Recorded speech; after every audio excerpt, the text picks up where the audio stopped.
ஓம் நம சிவாய. அனைவருக்கும் வணக்கம். அழகிட்டு வாய்ப்பாடு பகுதி 2ல் 2 திருக்குறள்களுக்கான அழகிடுதல் முறை எப்படி அப்படிங்கிறத மகன் பிரபு அவர்களுடைய வேண்டுகோளுக்கு இணங்க பார்க்க போகிறோம். ஸ்கிப் பண்ணாமல் முழுமையாக பாருங்கள். ஏனோ தானோ என்று கேட்பதும் சரி, படிப்பதும் சரி, நிச்சயம் நம்மளுடைய அறிவினை பெருக்குவதற்கான வழி அல்ல.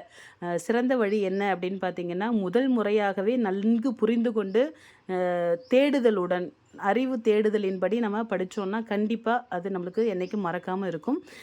அதன்படி இப்போ நம்ம பார்க்க போகிறது அற்றால் அறவறிந்து உண்க அக்துடம்பு பெற்றான் நெடிதுய்க்கும் ஆறு.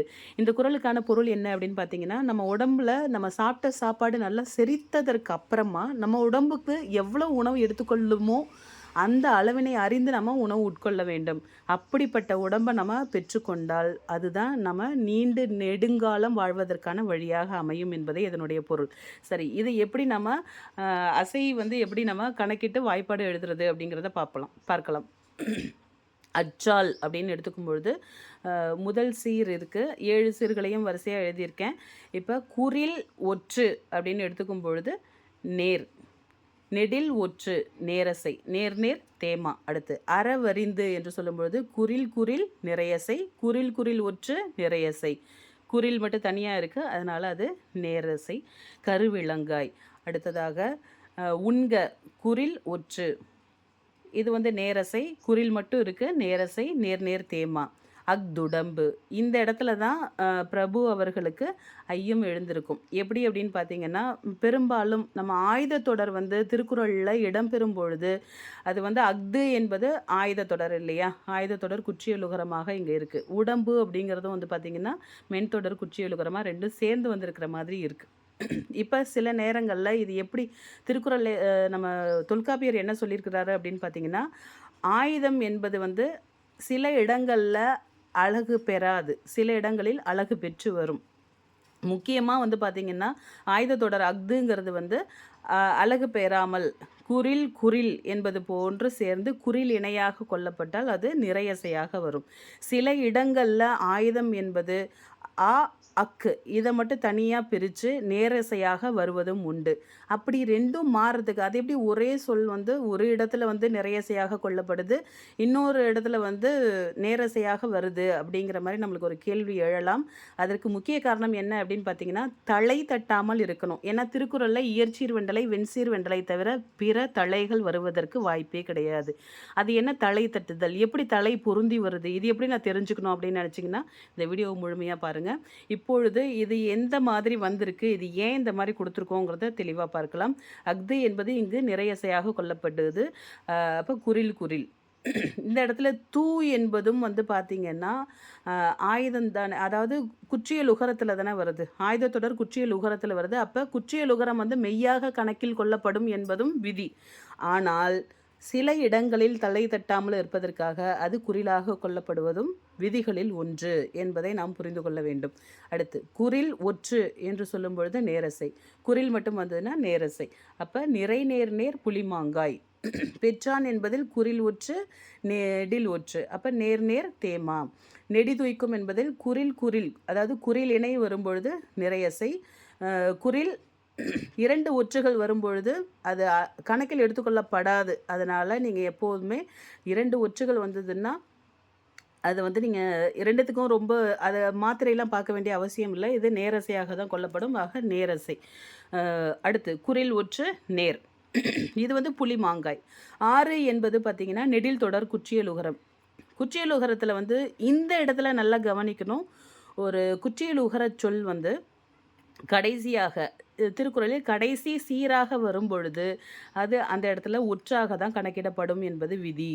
ஆக இந்த இடத்துல ஒற்று அப்படிங்கிறது இல்லைன்னாலும் அதற்கேற்றவாறே காசு என்ற நெடில் தொடர் குற்றியலுகர சொல்லையே நம்மளுக்கு வாய்ப்பாடாக கொடுத்துருக்குறாங்க. இதை மட்டும் நினைவில் கொள்க. இப்போ ஆ என்பது நெடில், ரூ என்பது இது குற்றியலுகர சொல். ஆக இதுக்கு அரை மாத்திரை தான் இந்த இடத்துல பெருமை. அப்போ ஒற்றாக தான் கணக்கிடப்படும். இருந்தாலும் இது நெடில் தொடர் குற்றியலுகரமாக இருக்கக்கூடிய நேர்பு என்ற சொல் பயன்படுத்தப்படும் என்பது நம்ம தொல்காப்பியத்தில் சொல்லியிருக்கிறாங்க. அதே போல் அதற்கேற்றவாறே காசு என்ற நெடில் தொடர் குற்றியலுகரமே வாய்ப்பாடாக அமைஞ்சிருக்கு. இதுவும் அதே போல் தான். இது நெடில், இது குற்றியலுகர சொல். அதுக்கேற்ற மாதிரியே வாய்ப்பாடு அமைஞ்சிருக்கு. சரி, இது வரைக்கும் புரிஞ்சிருக்கும்னு நினைக்கிறேன். இப்போ வந்து பார்ப்போம் நம்ம தலை தட்டுதல்னா என்ன? எப்படி தலை வந்து பொருந்தி வருது அப்படிங்கிறத பார்ப்போம். ஈர்ச்சீர் வெண்டலை அப்படின்னா என்னன்னா, மாமுன் நிறை வருவதும், விளமுன் நேர் வருவதும் இயற்சீர் வெண்டலை. அதேபோல காய்முன் நேர் வந்துச்சுன்னா, அது வெண்சீர் வெண்டலை. இந்த தலைகள் சரியாக பொருந்தி வருதா அப்படிங்கிறத நம்ம இப்போ பார்க்க போறோம். இது வந்து முதல் சீர், 2வது சீர், 3வது சீர். அதாவது முதல் சீரோட இறுதி அசையும், 2வது சீரோட முதல் அசையும் பொருந்தி வரணும். அதே போல் ஒவ்வொன்றுத்துக்குமே இறுதி அசையும் முதல் அசையும், இறுதி அசையும் முதல் அசையும் எப்படி பொருந்தி வருதுங்கிறத இந்த இடத்துல நம்ம பார்க்கும்பொழுது தெளிவாக உங்களுக்கு புரியும். இப்போ பாருங்கள், அச்சால் என்பது தேமா, மாவில் முடியுதா? அப்போ மாவில் முடிஞ்சிருக்கு, மாமுன் நிறையில் வரணும். அப்போ இந்த முதல் அசை வந்து நிறையாக இருக்கணும். அப்போ கருவிலங்காயில் தான் இருக்குது, அப்போ நிறைய செயலில் தான் இருக்குது. இப்போ மாமுன் நிறை வந்திருக்கு, இறுதி மா இருக்குது, முதல் வந்து நிறை இருக்குது. மாமுன் நிறை என்பது இயற்சீர் வெண்டலை. அதே போல் இங்கே பாருங்கள், நிறை நிறை நேர் அப்படிங்கிறது கருவிலங்காய். காய் முன் நேர் தான் வரணும், அப்போ தேங்கிறது நேரசை தான். ஆக காய் முன் நேர் வந்திருக்கு, வெண்சீர் வெண்டலை வந்திருக்கு. அதுக்கப்புறம் இங்கே மாச்சீர், மா வந்தாலே அடுத்ததாக வரக்கூடிய அசை வந்து அடுத்து தொடங்கக்கூடியது வந்து நிறையாக தான் இருக்கணும். ஆக புளி மாங்காய்ன்னு சொல்லும்பொழுது நிறைய அசையில் தான் தொடங்குது. ஆக மாமுன் நிறை என்பது இயற்சீர் வெண்டலை. அடுத்து இங்கே காய்ச்சீரில் முடியுது. காய்ச்சீர் அடுத்ததாக தொடங்குவது வந்து நேரசையில் இருக்கணும். காய் முன் நேர் தான் வரணும், அப்போ தான் அது வெண்சீர் வெண்டலையாக இருக்கும். அப்போ காய் முன் நேர் தான் வந்திருக்கு, அதனால் வெண்சீர் வெண்டலை. இப்போ மாமுன் நிறை வந்திருக்கு, இப்போ நிறை வந்திருந்ததுன்னா அது இயற்சீர் வெண்டலை. திரும்ப காய் முன் நேர் தான் வரணும், இதனால் இது வந்து வெண்சீர் வெண்டலை. ஆக இதில் எந்தவித தலையும் தட்டாமல் இயற்சீர் வெண்டலையும் வெண்சீர் வெண்டலையும் மட்டும்தான் வந்திருக்கு. இப்படி வரணும், இந்து போல தலை தட்டாமல் இருக்க வேண்டும் என்பதற்காக தான் இந்த இடத்துல நிறைய அசையாக கொள்ளப்படுகிறது. ஒருவேளை இந்த இடத்துல ஆ அக்கு இதை மட்டும் பிரித்து நம்ம பண்ணியிருந்தோன்னு வச்சுக்கோங்க, அப்போ இங்கே நேரசையாக வந்திருக்கும். அப்போ உங்களுக்கு ஒரு சந்தேகம் வரும், நல்லா தெளிவாக தெரிஞ்சவங்க இந்த தலை தட்டுறதெல்லாம் புரிஞ்சிருக்கும். ஆனால் இந்த இடத்துல வந்து இப்படி பிரிக்கிறதுக்கும் வாய்ப்பு இருக்குல்ல, ஏன்னா யாப்பருங்கலக்காரிகையில் கொடுத்துருக்காங்க அக்கு என்பது மெய் ஒற்றை எழுத்தாகவே கொள்ளப்படும் அப்படின்னு சொல்லும் பொழுது, அப்போ இங்கே குறில் இது இங்கே ஒற்று கணக்கில் எடுத்துகிட்டு இந்த இடத்துல ஒரு கோடு போடுறதுக்கு வாய்ப்பு இருக்குது. அப்போ நேரசையாக வரும். இப்போ இங்கே முடிஞ்சிருக்கிறது எப்படி இருக்குது? மாச்சீரில் முடிஞ்சிருக்கு. மாச்சீரில் முடிஞ்சு திரும்ப நேரசையில் வர்றதுக்கு வாய்ப்பு இல்லை. மாமுன் நேரசை வராது, நிறையசை மட்டும்தான் வரும். அதனால தான் இந்த இடத்துல வந்து அக்து என்று நிறையசையாக கொள்ளப்படுகிறது என்பதை தெளிவாக புரிந்து கொள்ள வேண்டும். அதே போல் இங்கே பாருங்களேன், நெடிதுய்க்கும் இந்த இடத்துல வந்து பூ இருக்குது பார்த்தீங்களா? ஒரு வேளை இந்த இடத்துல இதை வந்து நீங்கள் குற்றியலுகரம் தானே, இந்த இடத்துல ஒற்றா நம்ம கணக்கில் வச்சுக்கலாமே அப்படிங்கிற மாதிரி நீங்கள் போட்டிருந்தீங்கன்னா, ஏன் இந்த இடத்துல வந்து ஒரு மூவசை சீரா இந்த இடத்துல பூ என்பது குற்றியலுகரமாக இருந்தாலும் நேரசையில் வந்திருக்கு, மூவசை சீரா வந்திருக்கு அப்படின்னு பார்த்தோன்னா, இங்கே பாருங்கள், இதை எடுத்துகிட்டு நீங்கள் பார்த்தீங்கன்னா இப்போ நேரசை இருக்குன்னு வச்சுக்கோ, இங்கே நிறை இருக்குது, இங்கே நேர் இருக்குன்னு வச்சுக்கோ, இங்கே நேரசையில் முடியுது. இந்த இடத்துல மூன்றாவதாக இதை வந்து கணக்கில் எடுத்துக்கொள்ளாமல், இது குற்றியலுகரம் தானே, அதனால் இது வந்து கணக்கில் எடுத்துக்காமல் இது வந்து விட்டுருந்தோன்னு வச்சுக்கோங்க, நேர்முன் நேர் வராது. அதாவது இந்த இடத்துல மாச்சீராக முடிஞ்சிருக்கும், அப்போ மாச்சீர் முன்னாடி நேர் வராது, நிறை மட்டும்தான் வரும். அதனால தான் இந்த இடத்துல மூவசை சீராக வந்திருக்குங்கிறதும் இப்போ உங்களுக்கு தெளிவாக புரியும்னு நினைக்கிறேன். அடுத்த குறள் நம்ம இப்போ பார்க்கலாம், அது உங்களுக்கு இன்னும் புரிய வரும். தோன்றின் புகழோடு தோன்றுக அஃதிலார் தோன்றலின் தோன்றாமை நன்று. அதாவது நம்ம ஒரு செயலை செய்யும் பொழுது அது புகழ் பெறும்படி நம்ம அந்த செயலை செய்யணும், இல்லைனா அந்த செயலை செய்யாமல் இருப்பதே சிறந்தது என்பது இது குறளினுடைய பொருள். இப்போ இதுக்கான விளக்கத்தை நம்ம பார்ப்போம். தோன்றின் அப்படின்னு சொல்லும் பொழுது தோ இன் நெடில் ஒற்று, அப்போ நேரசை. இது குறில் ஒற்று நேரசை, நேர் நேர் தேமா வந்திருக்கு. அடுத்து புகழோடு குறில் அதாவது குறில் இணைந்து நிறையாக வந்திருக்கனால இது நிறையசை. குறில் இணைந்து நிறையாக வந்திருக்கனால நிறையசை. அப்போ கருவிலம், நிறை கருவிலம். அடுத்து தோன்றுக, இந்த இடத்துல தோ இன் என்பது நேர், அதாவது நெடில் ஒற்று நேரசை. ரூக, இதை ஒரு சிலர் எப்படி பிரிப்பாங்க, இந்த இடத்துல நிறைய தப்பு வர்றதுக்கு வாய்ப்பு இருக்குது. என்ன அப்படின்னு பார்த்தீங்கன்னா, இதை தனியாக பிரிச்சுட்டு இது குறில் தனி குறில், இங்கே தனி குறில் அப்படின்னு பிரிக்கக்கூடாது. 2 குறில் வந்ததுனாலே நம்ம என்ன பண்ணணும், குறில் இணையாக தான் முதல்ல எடுத்துக்கணும். 3 குறில் வந்ததுனாலும் முதல்ல இருக்கக்கூடிய 2த்த வந்து குறில் இணையா எடுத்துட்டு, அதுக்கப்புறம் வந்து குறிலா நம்ம எடுக்கணும். நேற்று முந்தைய பதிவிலேயே நான் சொல்லியிருப்பேன். ஆக ரூஹ அப்ப இது வந்து என்னன்னா, இரு குறில் இணைந்து வந்திருக்கனால நிறைய செய்யா நம்ம கொள்ளணும். அடுத்து அக்திலார் அப்படின்னு சொல்லும்பொழுது இங்க நல்லா கவனிக்கணும். இப்ப இந்த இடத்துல அக்திலார்னா அக்து கூட்டல் இலார் தானே. அப்ப இந்த இடத்துல நிறைய செய்யா ஏன் கொள்ளல அப்படின்னு பார்த்தோம்னா, தலை தட்டும். நிறைய செய்யா இங்க வச்சோம்னா, இங்க விலம் இருக்கு. விலமுன் நிறை மட்டும்தான் வரணும். இங்க விலம் பொறுத்தவரைக விலமுன் நேர் மட்டும்தான் வரணும். விலமுன் நிறையா வந்ததுன்னா நிறை ஒன்றாசிரியர் தலையா மாறிடும். ஆக விலமுன் நேர் மட்டும்தான் வரணும். அதனால இந்த இடத்துல எப்படி வச்சுருக்காங்க அப்படின்னு பார்த்தீங்கன்னா, ஆ அக் என்பது ஒரு நேரசையாக வச்சுருக்குறாங்க. அடுத்து தி லா இர் இது வந்து குறில் நெடில் ஒற்று. அப்போ குறில் நெடில் இணைந்து ஒற்றோடு சேர்ந்து வந்ததுன்னா நிறையசைன்னு நம்ம ஏற்கனவே பார்த்துருப்போம். அப்போ கூவிலம் அப்படிங்கிறது இங்கே வந்துருச்சு. அடுத்து தோன்றலின் இது வந்து நெடில் ஒற்று நேரசை, குறில் குறில் குறிலிணை ஒற்று நிறையசை. அப்போ இது வந்து நேர்நிறை கூவிலம். தோன்றாமை இது வந்து நெடில் ஒற்று நேரசை, நெடில் மட்டும் நேரசை.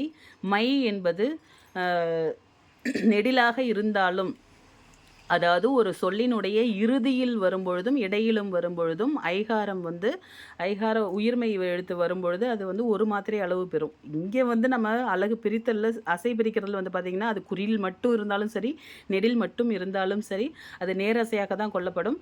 ஆக இது என்னென்னா நேரசையில் தான் வரும். அடுத்து தேமாங்காய், நேர் நேர் நேர் தேமாங்காய். நன்று அப்படின்னு சொல்லும்பொழுது மென் தொடர் குற்றியலுகரமாக இங்கே வந்திருக்கு. ஆக இது நேரசை. இது குற்றியலுகரத்துக்கான பூ சேர்த்தோன்னா நேர்பு காசு என்று வந்துவிடும்.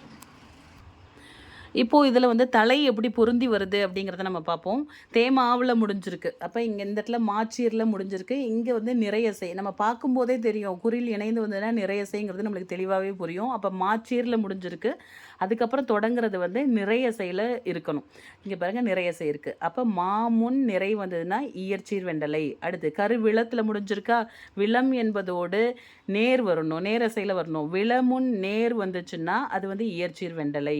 அடுத்து விளமுன் நேர் வந்திருக்கு இயற்சீர் வெண்டலை. திரும்ப விளமுன் நேர் வந்திருக்கு இயற்சீர் வெண்டலை. திரும்ப விளமுன் நேர் வந்திருக்கு இயற்சீர் வெண்டலை. இப்போ இது வந்து மூவசை சீராக இருக்குது. தேமாங்காயாக இருக்குது. காய்ச்சீரில் முடிஞ்சதுன்னா காய் முன் என்ன வரணும், நேரசை தான் வரணும். நேரசை வந்திருக்கு. ஆக இது வந்து வெண்சீர் வெண்டலை.